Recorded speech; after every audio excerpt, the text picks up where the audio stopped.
విజయవాడ కొత్త ప్రభుత్వ ఆసుపత్రిలో అమానుష ఘటన చోటు చేసుకుంది. ఇన్ఫెక్షన్ సోకిన రోగి కాలును వైద్యులు తొలగించగా కుక్క నోట కరుచుకొని తీసుకుపోయింది. దీనిపై తీవ్ర విమర్శలు వెల్లువెత్తుతున్నాయి. వైద్యులు ఓ రోగికి శస్త్రచికిత్స చేసి కాలును తొలగించారు.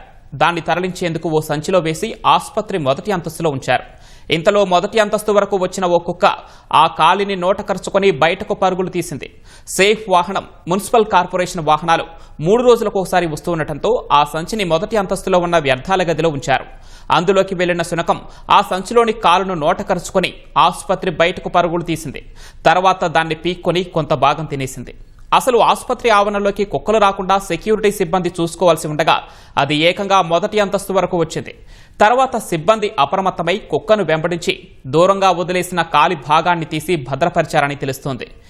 సెక్యూరిటీ సిబ్బంది నిర్లక్ష్యమే ఇందుకు కారణమని ఆసుపత్రి అధికారులు గుర్తించారు.